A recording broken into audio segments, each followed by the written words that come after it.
there, this is GM Talks. Do you want to be more creative at chess? So if that's the case, you come to the right place, because today we're going to explore a little bit on how to learn to be more creative. If you feel like you sort of got stuck into this, I take, he takes, she takes, and so on, and it's just, I move this rook to the open file, then he moves to the open file, and we exchange everything. It's sometimes it just gets so boring, and it's like nothing really happens. You can't create anything. It's getting all too linear, and everything becomes a draw, or you lose in a horrible way. And then you see these kind of chess artists that make spectacular sacrifices, playing down with less material for a long time and so on. And that's what we're going to explore today, to try to see if we can uncover how these guys, they think, or girls, or women, or men, or boys, or whatever. Anyway, let's get into it. One of the great heroes of chess creativity is Baadur Jobava from Georgia. I consider him a friend, even though he's a special guy. I met him for real in the Swedish league when I was playing for Malmö, and the guy who was the sponsor unfortunately just died. It's very sad. It's very tragic. I really liked the guy, Stefan Prince. So it was a big blow to hear that he got ill and died very fast after that. Very, I don't know, makes you wonder if maybe you should care a little bit more about your life and how to and enjoy it while you have it, because it can be like, and then you're not here anymore. Anyway, let's get into the game. I don't know if the sound is working. Is it working? Yes, the sound is working. Okay, let's get into the game here. Jobava is white against Max Warmerdam in the last round of the European Championship. And Jobava, he's known for the Jobava D4, knight c3, bishop f4, the Jobava London system, I think they call it. But he, and also sometimes he plays the Trompowsky and so on. But he has a special mind that sort of sees things between the lines, sort of in a very intuitive way. At the same time, he's very hard working at the board. Anyway, let's get into it. He's white and he goes d3. Probably he didn't prepare much, but he always has his own ideas. Also when he's like playing the Larsen Open, b3 and so on. Anyway, he plays Larsen a little bit later. This is the double fianchetto. It's a very solid variation, and here black goes with the King's Indian approach, which is a very healthy way to play for black. And by the way, this Max Warmerdam is a talented young Dutch player. Seems like his development has stopped a little bit recently. He was going forward for a long time, and then suddenly he stopped. Anyway, d3. This is very sort of typical Jobava. He's just trying to get a game he likes.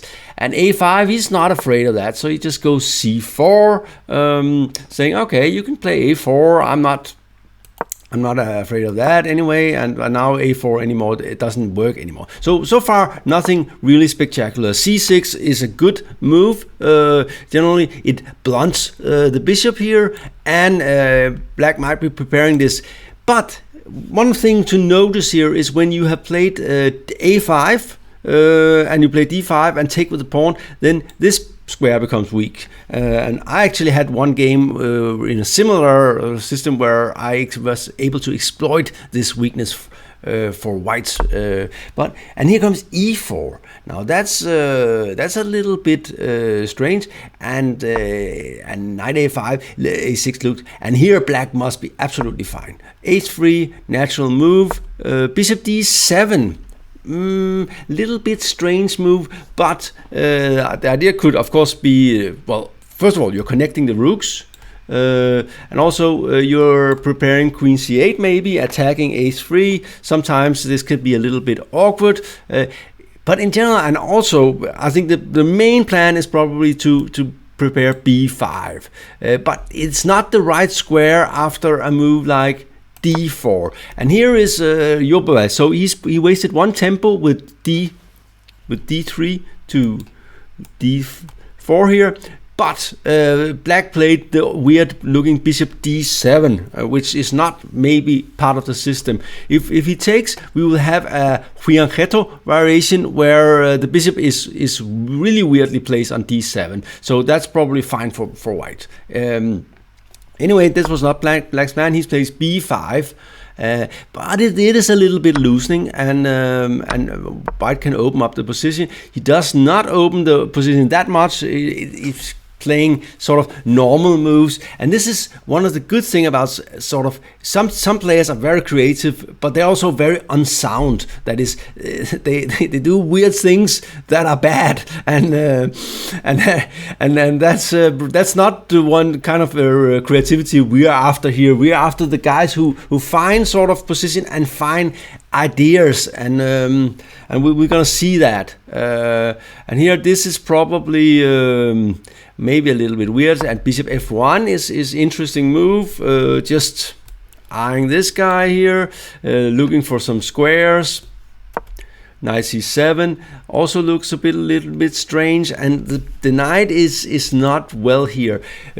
By the way, you get this sort of impression underway that Max Warmerdam is a very, very strong. In theory, he knows his openings very well. It's very typical for young players.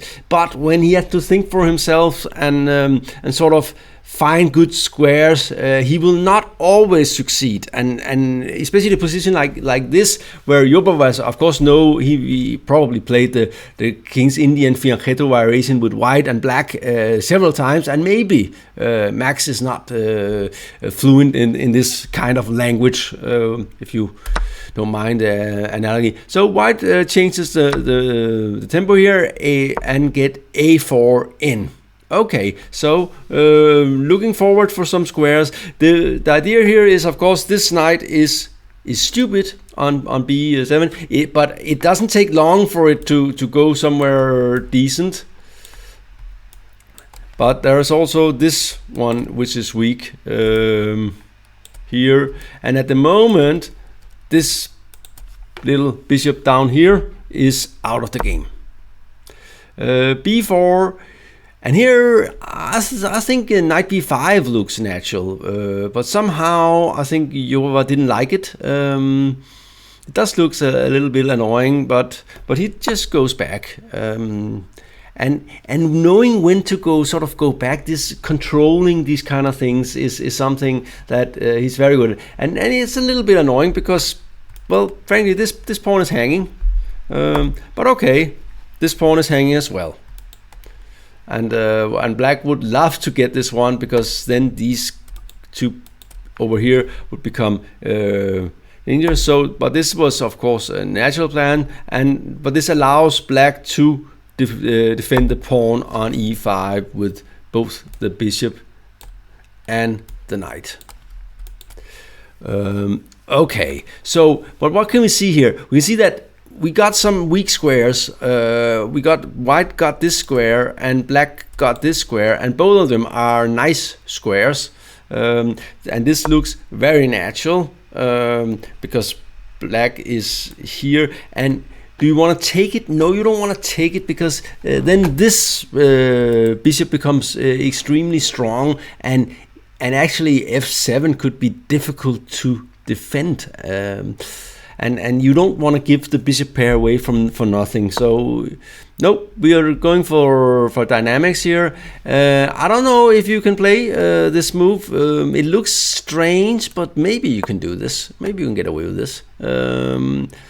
Something like this, and you just, well, it seems like you're winning an exchange.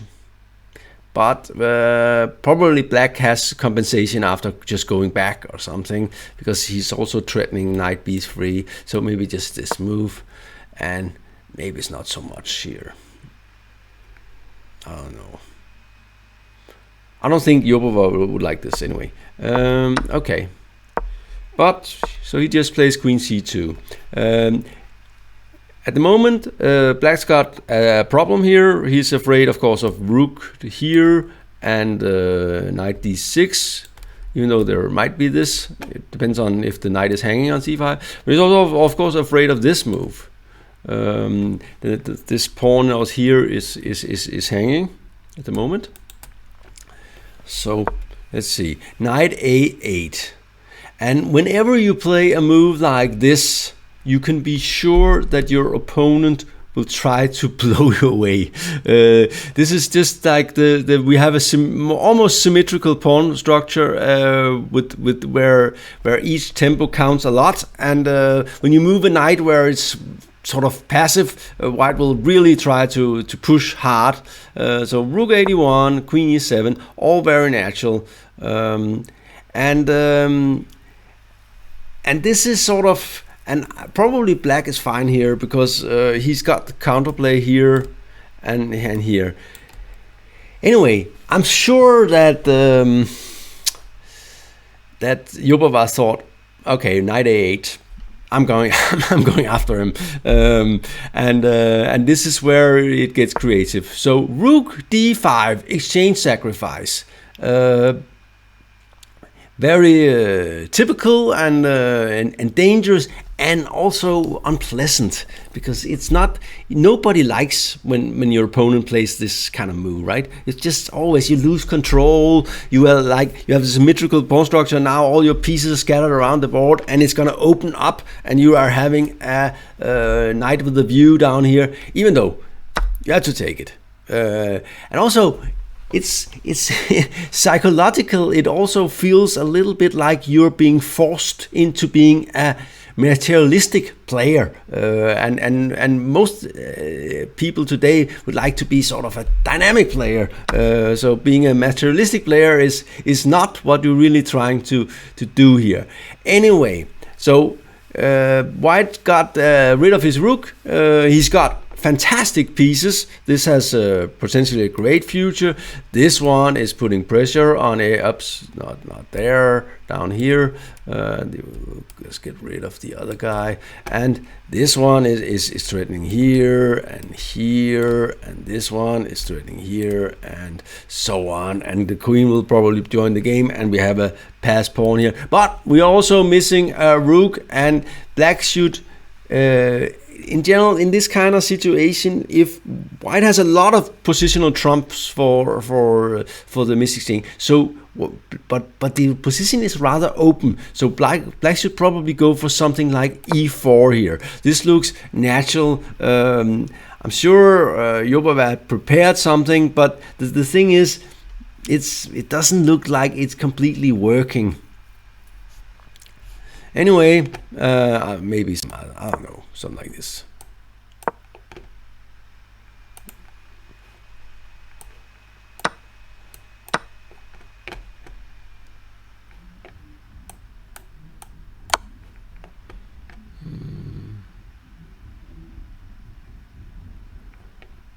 Yeah, and it's nicely covered here. I don't know.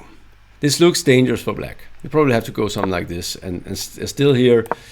It seems like, but probably black is okay. Yeah, rook e6. It seems like, I'm not sure. It's not correct, but it is creative. This thing is one of the things that's important to. But black decided to play knight d7 here. He does open the rook here. He's preparing this move, getting the knight into the game. He's bolstering this one, but he's also giving away and letting white decide the initiative here. And queen d1, notice that he puts it on white. So why does he put it on white? Well, the thing is, when black's white squared bishop gone sailing away, there are more chances of attacking on the white squares. So when you don't know what to do, and you know you're probably going to attack on the white squares, put your queen on white. When you have double as many checks. A trick I learned by Bent Larsen. And he was he was quoting Nimzowitsch for having taught him it, and I read some of the Nimzowitsch stuff. I also I didn't like it that much, but I didn't find this in his books. Anyway, so Larsen must have read something I didn't. This is also looks kind of like a good move. You're attacking the pawn here, and you're defending this pawn. Maybe we should give it a different one, but it doesn't. This is a problem. White is having a lot of, and when you have the bishop pair and a pass pawn and attacking chances, then you have plenty for the exchange. And bishop takes e5, rook takes e5. And already black is actually in some sort of trouble here. It's he has to go and check and queen d4, and it's important to sort of do something fast. Because if black is allowed to consolidate, then it will not be so nice. The unpleasant thing is that there are serious dark squared weaknesses. So you can imagine something like this coming. There is this potential push, and then there is also things like this. So a lot of things to worry about, and the rook is hanging and the knight is still in the corner. Rook c1, natural move. Knight e5, very unpleasant move. And here I think black has to be extremely careful, and he's probably already in serious trouble. The best move is probably h5, just preventing the knight from going here and hoping that you're okay after this move. Instead, he blundered badly with knight b6, and it looks natural, but it doesn't work. White got a little smart move, and by the way, Jobava is very good at finding these tactics, so he will not miss them. Knight d3, double attack, and can't cover both, and there it goes. And the idea, of course, was this, and White had calculated this very far. And maybe I'll give you a chance to just see if you can calculate it. So when he played knight d3, well, I think this was I don't think he missed knight d3. I think he thought this was smart, and after this move, and this move, and here, and here, and here, the b pawn will be very dangerous. The problem is that White's d pawn is faster, and this loses instantly. The thing is, you can't really stop the pawn because it's coming.